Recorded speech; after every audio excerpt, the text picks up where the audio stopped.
This is the so-called Briar Patch access place. At least that's where I've seen it called in one map. You get to here by taking 5 Mile Road basically to where it ends. Technically it changes into a couple different roads on the way down. But if you take 5 Mile down, past Sadler and the dead end sign, keep going. And this little bit of road that turns towards the river has another name yet. Like two different road changes in there. At any rate, just follow 5 Mile down. This avoids going to upstream access at Eggett's. I have to try Eggett's at the bridge itself. The other access point further down in the old campground area, it's kind of arduous. And they've kind of unclassified it, took all the signs down, pulled all the facilities out of there. You can still use it though. It's just not the easiest place to get in. This is a lot easier. A little shorter on the roads too for a bicyclist like me. This is the Meadowbrook Bridge access point. Another kind of obscure place. There was no access here well, there was always access, I guess, to a degree. But this bridge was out for decades. So some of the earlier books will say this bridge is out. But they put it back in out of the blue, probably a decade ago now or more. So it was kind of strange to never have a bridge here, then suddenly there was one. Because it's all about budgets. This is Meadowbrook Bridge, right near where Sadler ends pretty much. Or at least where Sadler crosses 6 Mile. Eggett's Bridge, both sides are marked no parking. There is a little bit of a trail here though. I'm over on this side. I wouldn't want to park here, but maybe if I was just dropping a canoe off and then coming back on my bicycle to pick it up.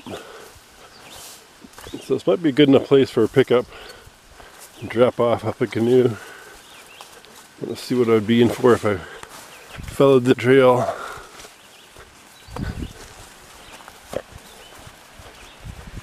Wow.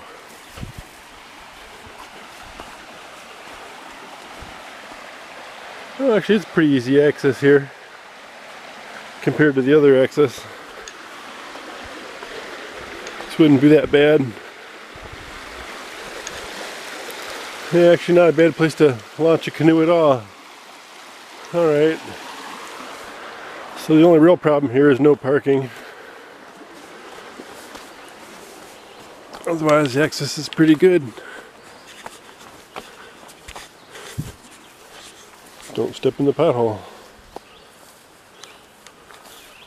So yeah, maybe I could dump a canoe off, lock it up, come back to the bike. I'll have to do this someday. This is the old Eggett's Bridge access road. Used to be a campground down below. All the facilities are gone now. You can still go down there and use it for an access point to the river. It's a nice parking area, but then there's a steep cliff you go down to put your canoe into the water, and kind of a muddy shore. So it's not ideal. It's a little ways back there too. This book is fairly new to me, so I'm not ready to give it a review yet. It's kind of interesting though. It's a good book. I have limited exposure on it so far though. I recommend the other book that I've got a review on. It's a first book. This might be a good second book.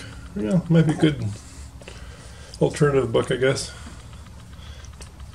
It looks like it's just as good, in some ways better. Some ways doesn't cover some of the rivers. So, but just like the other books, by Craig Dade and Canoeing Michigan Rivers, same thing there. This has a little more detail, but not much. 5 Mile Road, they show here ending. It doesn't, it keeps going. And then it crosses another road that's not on this map called Sadler. And I don't know why they never show you Sadler. This red line is Sadler. I'll give you a better close-up when I'm done here. And the 5 mile continues. It goes past Sadler, goes all the way down here, and it turns into some other road, and then it turns to the river. And that's where Briar Patch is.